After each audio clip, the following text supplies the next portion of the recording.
Dire quelques annonces.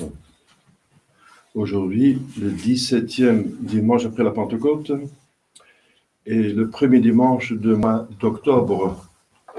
Le mois d'octobre est le mois du rosaire. Donc, on s'y met. Le décret de Léon XIII, c'est le pape fin du 19e siècle, le siècle où la franc-maçonnerie a décidé d'infiltrer l'Église, de la casser par l'intérieur. Il y a eu des papes qui ont réagi, bien sûr, pour défendre l'Église, mais on n'a pas bien écouté. Alors, vous voyez la suite. Alors, les gens ont repris, parce qu'ils sont confrontés avec la misère. Donc, heureusement, vous tous, à peu près, vous priez le rosaire, le chapelet au moins. Le chapelet, c'est une fois faire le tour du chapelet. Là. Et le rosaire, c'est faire 3 tours.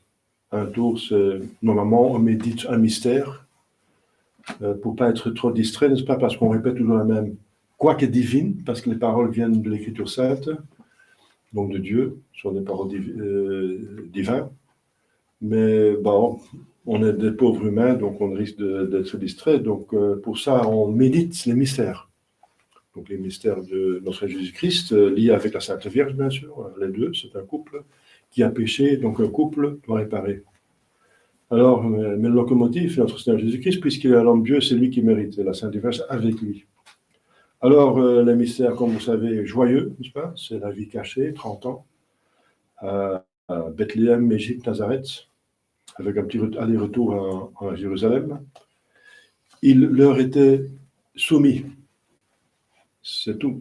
Donc, l'obéissance, c'est la vertu une des plus hautes, si elle est faite dans le bien, la plus difficile. On sacrifie la volonté libre. Ensuite, donc toutes les vertus, n'est-ce pas, qu'on peut avoir nous et qu'on devrait avoir nous dans la vie quotidienne. 30 ans, Jésus-Christ donne l'exemple. Ensuite, les mystères douloureux, qui sont vraiment les plus importants, au point de vue objectivement, parce qu'elles sont la source de la grâce. Là, Jésus mérite vraiment la rédemption. C'est pénible, mais d'autre côté, ça nous aide à porter notre croix, nous. Parce qu'il faut porter la croix. C'est inévitable, mais pour les gens qui ne sont pas croyants, ils ont leur croix quotidienne, ils ont une misère quotidienne. Alors, si on voit l'exemple de l'homme-dieu, n'est-ce pas, qui se fait homme spécialement pour subir cette croix extraordinaire, on est motivé pour faire la même chose, puisqu'on comprend que la souffrance faite pour Dieu a une valeur divine. Sinon, ça ne valait pas la peine de se faire homme, Dieu, pour pouvoir souffrir. Alors, ça nous motive, n'est-ce pas? Donc, ensuite, il y a les mystères glorieux qui sont finalement le but. De ce point de vue-là, sont les plus importants parce que c'est le pourquoi. Le pourquoi, c'est le ciel, c'est la gloire. Donc, la résurrection, l'assomption, l'assise à la droite du Père, la Sainte Vierge aussi, qui est amené au ciel avec Oriam, après sa résurrection également, et qui règne dans le ciel comme reine, donc la gloire. Dont nous avons besoin parce que ceux qui sont dans le ciel glorieux nous aident sur terre dans la grâce, dans le combat. Donc il y a 3 parties de l'Église, bien sûr, glorieuse, militante et souffrante. Mais on va entrer dans ça, mais au mois d'octobre, ce sera le mois de la communion des saints. Mais vous savez ça déjà.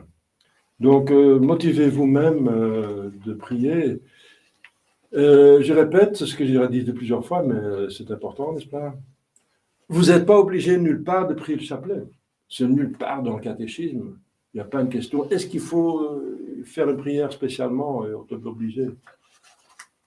Voilà. Bien sûr, on est obligé de dire de temps en temps le pater parce que notre Seigneur Jésus-Christ lui-même l'a dit, il faut prier comme ça. Et on le fait. Par exemple, dans la messe. Mais nulle part, il y a marqué qu'il faut obligatoirement prier le chapelet. Mais, donc, ce n'est pas de précepte, mais c'est de nécessité. Obligation de nécessité. Pourquoi? Eh bien, voilà. Le même catéchisme dit, quand est-ce qu'il faut prier? En tentation et danger. Il faut plus prier. Il faut prier le matin, le soir, avant, après les repas, d'accord? Mais en tentation et danger. Donc, si on comprend bien, s'il n'y a pas tentation, pas danger, je prie, je ne suis pas obligé de prier à ce moment-là. Mais si on a, je dois prier. Et si on a tout le temps, je dois tout le temps prier. Et bien voilà, on est dans le temps de l'histoire de l'Église, même de l'humanité, qui est un des plus dangereux qui a jamais existé. Donc le bon Dieu qui est bon, il donne les grâces proportionnelles, bien sûr, parce qu'il est bon, il est juste. Mais la grâce, il faut demander. Saint Augustin dit, celui qui vous a créé sans vous ne vous sauvera pas sans vous, sans votre collaboration. Il ne va pas demander votre permission de vous créer, mais il vous demande de collaborer pour vous sauver. Alors, donc pour la grâce, il la donne, mais à la demande des hommes. Si vous avez vu sur la grâce, c'est que d'autres ont prié pour vous. Pour votre baptême, etc. Ce sont les apparents qui ont organisé votre baptême.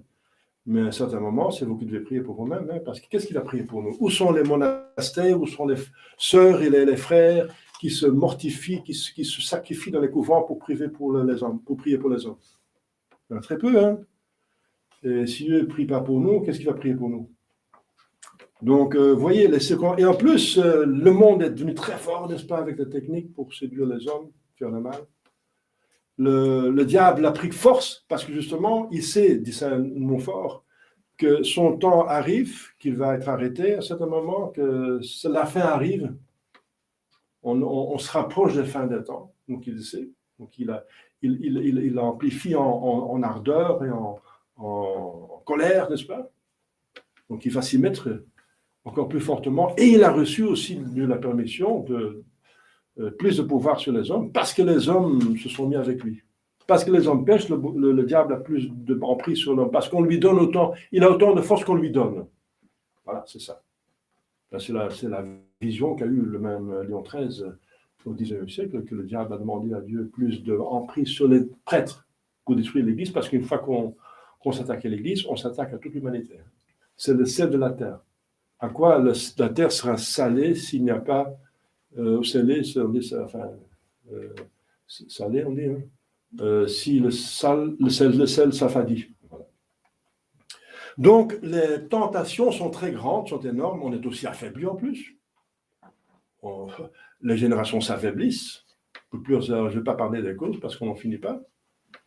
Les gens sont affaiblis, où il y a la force des anciens, n'est-ce pas, le courage, la discipline des anciens, donc on s'affaiblit.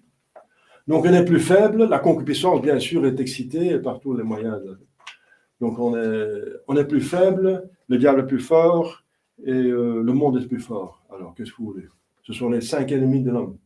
Le diable invisible, le monde visible, le monde qui organise le péché, et alors la triple puissance en nous. Donc les 5 ennemis ont pris en force, et nous alors. Donc, voilà, on a droit à plus de droit, par bonté de Dieu, à plus de grâce, mais il faut demander. La collaboration avec la rédemption, ça ne vient pas comme ça, n'est-ce pas? Celui qui vous a créé sans vous ne vous sauvera pas sans vous. Voilà. Donc, il faut prier. Donc, vu le danger, le grand danger actuel, n'est-ce pas? Vous voyez vous-même où est l'Église, où sont les hommes, où sont les prêtres, où sont les évêques, où est le pape. Donc, l'Église est dans une très grande attaque, n'est-ce pas, pendant 60 ans déjà. Et aussi longtemps qu'il n'y a pas un vrai pape, que la Sainte Providence ne va pas organiser l'élection ou la venue d'un vrai bon pape, qui va venir, parce que ça appartient à la constitution divine de l'Église. Jésus a dit, paix mes brebis, paix mes agneaux. Donc, la papauté, il a dit ça à Pierre, donc la papauté appartient. Et si vous avez les clés ici du royaume, ce que vous liez sur terre, c'est l'île entière, ce que vous liez sur la terre, c'est l'île entière. Donc la papauté appartient à la constitution divine de l'Église, donc elle ne peut pas disparaître. Donc on attend un grand pape. Sinon c'est la fin de temps, mais ce n'est pas la fin de temps. Donc voilà, donc il y a des très grands dangers, n'est-ce pas, actuellement. Donc il faut prier plus. Voilà, c'est ça la conclusion. Et la Sainte Vierge a prévu soi, n'est-ce pas? Donc c'est pour ça qu'elle est apparue au 19e siècle, au 20e siècle, à La Salette, Pontmain, Banneux, Beaurain, Lourdes, Fatima, rue du Bac, etc. La Sainte Vierge est venue nous demander, sans Jésus-Christ, n'est pas sans Jésus-Christ parce qu'on n'est pas digne de lui, à cause des péchés qui abondent, n'est-ce pas? Mais elle s'est présentée elle-même pour nous aider, pour nous préparer pour accepter Jésus-Christ, n'est-ce pas? Elle nous prépare. Et nous demande, chapelet, priez et sacrifiez. Elle fait des sacrifices. Celui qui ne fait pas de sacrifice, celui qui ne se mortifie pas, dit Jésus-Christ lui-même, il périt. Si vous ne faites pas pénitence, vous allez périr tous.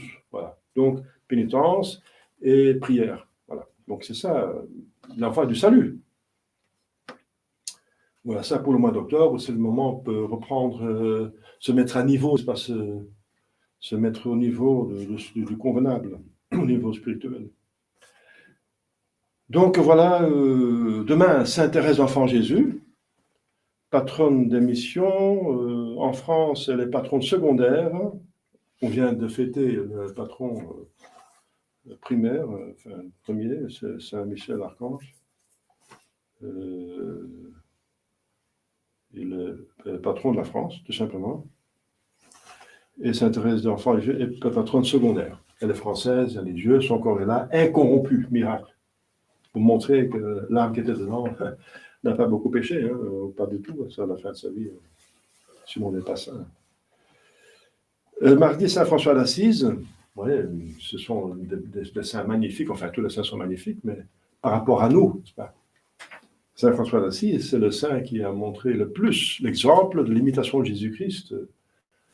Il y a quelques personnes qui sont membres de Church, donc pour eux, c'est première classe pour eux, pour ces personnes-là, pour elles. Voilà. C'est le patron en Italie, bien sûr. Mercredi de la Férie, mémoire de Saint Placide et ses compagnons, martyrs. Dans l'ordre de Saint François, aux commémorations plutôt des frères, sœurs et bienfaiteurs défunts de l'ordre. Jeudi, Saint Bruno, confesseur. Saint Bruno a fondé les Chartreux. Vendredi, Notre-Dame du Rosaire, voilà encore une très grande fête. Je viens d'en parler. C'est fait une fête par le pape, lors de la victoire de la flotte catholique militaire contre les Turcs qui voulaient envahir l'Europe à partir de la Méditerranée, n'est-ce pas? Alors ils ont arrêté les pentes. C'est un miracle parce que la flotte catholique était en minorité. C'était question de vent qui a tourné, puis de brouillard, etc. Donc, mais c'est miraculeux. Par le chapelet, le pape a fait prier la chrétienté, les chrétiens, n'est-ce pas, le chapelet. Samedi, Sainte Brigitte de Suède, mémoire de Saint Serge et ses compagnons martyrs, et dimanche prochain, le 18e dimanche de Pentecôte, encore un patron, cette fois-ci de Paris, Saint-Denis, premier évêque. Donc, selon beaucoup de l'écrivains convenables, c'est Denis, l'Aréopagite, qui était converti sur l'Aréopage, donc la grande place d'Athènes, par Saint Paul, et qui est allé en France et qui est devenu le premier évêque de Paris, qui a écrit des belles choses, des magnifiques choses sur les noms de Dieu, etc. C'est un philosophe et théologien de contemplation très haute. Au nom du Père et du Fils et du Saint-Esprit, ainsi soit-il. Quoique j'ai déjà parlé d'un sujet, le chapelet, l'évangile est trop bon pour s'arrêter ici, n'est-ce pas? Je vais dire un petit mot sur l'évangile, puisqu'il s'agit justement de la chose la plus importante dans la religion par rapport à nous. Qu'est-ce que nous devons faire? Qu'est-ce qui est la chose la plus importante? Maximum et primum mandatum. Le maximum, c'est le plus grand, et le primum, c'est le premier commandement. Qu'est-ce qu'il faut faire, nous, n'est-ce pas? Eh bien, la question se posait parmi les Juifs, n'est-ce pas? Ils pensent coincer notre Seigneur, c'est 2 jours après le dimanche des Rameaux. Ils se sont enragés parce que la foule était pour lui, l'a proclamé pratiquement Messie et roi. Et ils cherchent à le perdre quand même. Alors, ils pensent le coincer parce que c'est une discussion interminable parmi les rabbins. Ils comptaient pas moins que 613 préceptes. Et leurs docteurs ne s'entendaient pas pour déterminer lequel de ces préceptes était le plus grand et le plus nécessaire. Les uns mettaient le précepte du sabbat, donc il faut vivre le sabbat, parce que c'est vrai que là, c'est pas le plus, c'est très, très utile, parce que là, on apprend, on est dans la sous de la grâce, etc. On se rapproche de Dieu, etc. De cette façon, c'est vrai que c'est important. Ensuite, d'autres disent que la circoncision, c'est pour nous le baptême, n'est-ce pas, le rite d'initiation. Oui, du point de vue du fait que, voilà, toute la religion commence avec ça, c'est du point de vue, oui, C'est peut-être important. D'autres disent les prescriptions relatives au sacrifice. Nous, on dirait c'est la messe, c'est la consécration qui est le plus important. Ouais, on peut dire oui, il y a des arguments pour le dire. Mais il s'agit du mandatum, n'est-ce pas? Pour nous, par rapport à nous, qu'est-ce que nous devons faire? Et l'Écriture sainte, vous voyez comme les gens peuvent être aveuglés. C'est dans l'Écriture sainte elle-même, dans l'Ancien Testament. Il faut juste le lire. Mais les gens sont aveuglés par leur propre, je sais pas, l'orgueil, savoir mieux que Dieu même. Jésus ne fait que citer finalement le texte du Deutéronomium. C'est un des 5 livres de Pentateuque, les 5 livres écrits par Moïse, le premier livre de l'Écriture sainte. Quia primum omnium mandatum est, parce que le premier de tous les commandements est Audi Israël, écoute Israël. Israël, c'est le peuple élu qui doit le suivre, mais en exemple de tous les autres peuples. Dominum Deus tuus, Deus unus est. Votre Seigneur Dieu est un Dieu. Et diliges Dominum Deum tum ex toto corde tuo, etc. Et tu aimeras le Seigneur ton Dieu avec tout ton cœur, etc. Ton âme, ton intelligence, toutes tes forces. Et puis, il ajoute avec solennité, Jésus, hoc est maximum et primum mandatum. Diliges Dominum. Quia primum omnium mandatum est ad Israël. Donc, c'est une citation de Deutéronome, primum omnium mandatum. Pourquoi ils n'ont pas, c'est pas pénétré dans leur cerveau ou quoi? C'est incroyable. Et c'est vrai. Et le pharisien, là, il n'est pas trop pervers parce que dans notre évangile, on voit qu'il dit Bene magister in veritate dexisti. C'est dans Saint Marc. Ici, c'est l'évangile selon Saint Matthieu, mais dans Saint Marc ajoute quelque chose qu'il dit Ah, mais maître, vous avez bien répondu. Donc, il reconnaît que c'est effectivement. C'est le bon sens qui dit que c'est effectivement. On ne peut pas faire plus que Dieu a aimé avec toutes ses forces, et ça contient tout le reste. Puisqu'on aime toutes ses forces, on fait ce qu'il demande. Parce que justement, aimer quelqu'un, c'est se faire ce qu'il veut. C'est faire ce qu'il veut, c'est faire ce qu'il aime.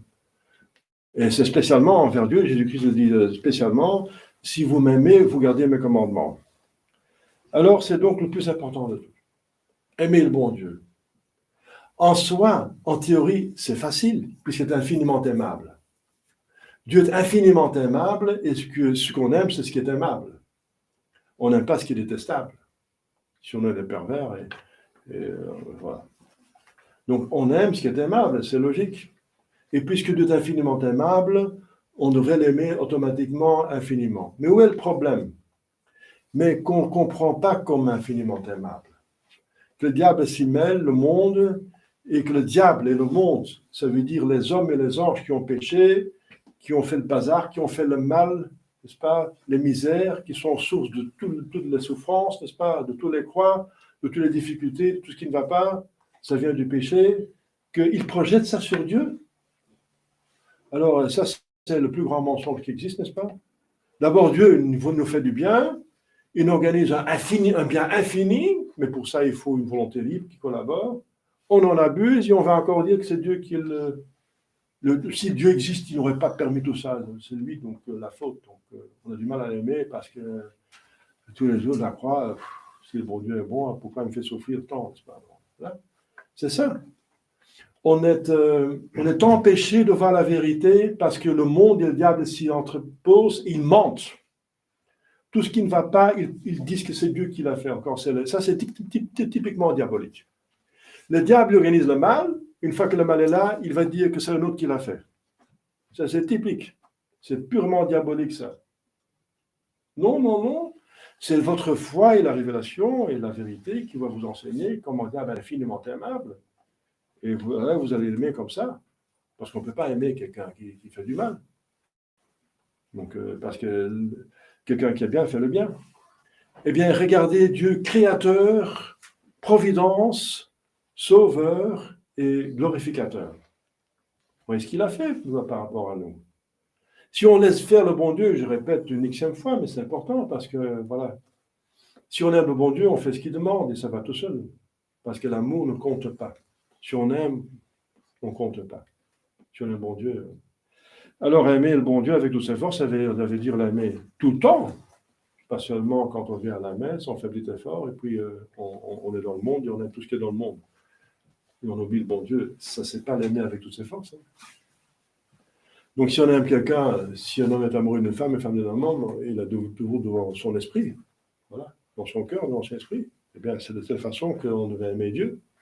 Et alors, on va faire automatiquement, on va automatiquement garder ses commandements. Donc, Dieu nous a créés, il nous a donné l'être. L'être, c'est quelque chose d'infini. La différence entre l'exister et ne pas exister est infinie. Quelque chose, on existe. J'existe pour toujours, en plus. Mon corps s'en va, il revient à la résurrection. J'existe pour toujours. Et quelle existence? Eh bien, il nous a mis dans un paradis terrestre, n'est-ce pas? Il nous a destinés pour une participation à sa vie divine infiniment heureuse, n'est-ce pas? C'est ça ce que Dieu a fait. Et pourquoi il n'en est pas ici? Pour être un paradis terrestre, eh bien, il est encore partiellement là, il y a encore des choses bonnes dans ce qui existe. Mais pourquoi il n'est pas là? À cause du péché de l'homme et des anges déchus. À cause du péché, le mal est venu, le mal moral, c'est le péché, mais aussi le mal physique, parce que le mal physique, c'est la punition du mal moral. Le mal physique, ça veut dire les maladies, les guerres, les désastres, les catastrophes naturelles, tous les contretemps qu'on peut imaginer, eh bien, ça vient du péché. C'est un mal physique qui est, selon le mécanisme, l'automatisme, la loi de la justice, n'est-ce pas, une suite du péché moral, du mal moral. Et alors, encore, Dieu est tellement bon, n'est-ce pas, qu'il va encore, comme vous savez, organiser la rédemption, qui est quelque chose qui est incroyablement aimable, qui va prendre notre place, qui va prendre toutes les peines de l'enfer sur lui. C'est la passion que vous voyez ici, par exemple, minimalement exprimée par le chemin de croix. C'est que seulement le portement de croix, mais tout ce qui est arrivé avant la croix, c'est encore plus. Hein. La flagellation n'est pas exprimée par le chemin de croix. Et quand il a souffert dans le jardin des Oliviers, donc c'est beaucoup plus que le chemin de croix. Donc tout ce que Jésus-Christ a souffert, Dieu, il a vraiment souffert. Bien, mais oui, mais Dieu ne peut pas souffrir. Oui, mais il a pris deux natures. Dans sa deuxième nature, il a totalement souffert. Dans sa première nature, il est Dieu, donc il est dans le bien-être divin. Mais dans sa nature humaine, il a vraiment souffert. On va voir ça à son corps, n'est-ce pas? Il a transpiré du sang et de la transpiration, le sang. C'est la preuve qu'il a une émotion très, très, très, très véhémente, n'est-ce pas? De peur et voilà. Parce qu'il savait d'avance qu'est-ce qu'il arrivait. Donc c'est la preuve qu'il a vraiment souffert dans son humanité. Alors, pour reprendre sur soi les fautes et nous donner l'accès au ciel. Mais il demande un minimum, c'est de collaborer quand même, hein, d'accepter son rachat et de se comporter convenablement à partir de maintenant, de garder les commandements de Dieu, ce qui est tout à fait normal. Dieu aussi, il obéit à Dieu. C'est normal, même Dieu le fait. Le Fils ne fait rien ce qu'il n'a pas vu faire par le Père, et le Saint-Esprit ne rappelle que ce qu'il a pris du Fils et de Dieu. En Dieu, il y a une obéissance impeccable. Donc l'obéissance est divine. C'est quelque chose de bien. C'est une délivrance, c'est un épanouissement, n'est-ce pas? C'est une unité d'amour. Voilà. Et alors, voilà, donc, il y a le ciel, voilà, le ciel. Alors, faites cet effort, chers fidèles, faites cet effort de penser, quand vous priez, quand vous méditez. Pensez, faites ça parce que c'est la vérité, n'est-ce pas? Le reste est un mensonge, le contraire est un mensonge. C'est la vérité que tout bien vient de Dieu. Tout qui est aimable vient de Dieu. Et Dieu lui-même est infiniment aimable. Et ce qu'il fait est infiniment aimable. Et tout ce qui ne va mal, qui est détestable, qui nous embête, qui nous pèse, la croix quotidienne, tout ça vient du péché. Des créatures et des anges mauvais, n'est-ce pas? Ce sont eux qui ont causé le problème. Et le bon Dieu, il n'intervient pas, sinon il enlève la volonté libre, il respecte ce qu'il a créé, la volonté libre, mais il organise à l'occasion du mal un plus grand bien. Si le mal est tellement grand que plus un plus grand bien peut en sortir, le bon Dieu arrête la chose. C'était fait au déluge, il arrête. C'était fait à Sodome et Gomorrhe, il arrête. Eh bien, ce sera fait bientôt. Hein.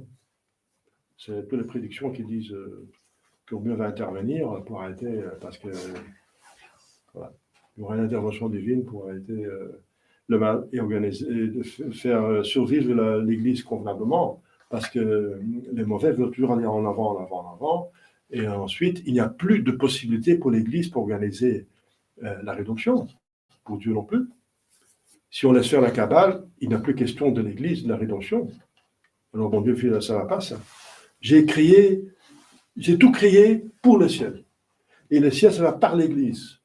Donc Dieu ne va pas permettre que l'Église soit éliminée totalement, qu'elle ne fonctionne plus comme il faut. Voilà. Donc alors, il va intervenir.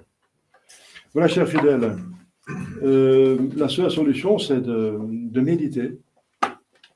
De méditer et de se mettre au-dessus des mensonges, des impressions que le mal, ça vient de Dieu. Parce que Dieu est tout-puissant, c'est lui qui l'organise, donc c'est lui qui fait le mal. Ah non. Il est encore beaucoup plus intelligent et puissant que vous pensez. C'est qu'il est capable de supporter, de créer des personnes qui sont libres, voilà, des hommes et des anges, et qui peuvent en abuser. Et que malgré cela, il organise encore un plus grand bien. Mais pour ça, il faut avoir la foi, la vision sur le ciel, n'est-ce pas? Si vous comprenez le ciel, vous comprenez pourquoi il y a de la souffrance sur terre. L'acceptation de la souffrance vous fait mériter le ciel, justement. Voilà. Demandons à la Sainte Vierge de vous bien comprendre et persévérer. Au nom du Père et du Fils et du Saint-Esprit, en ce Dieu.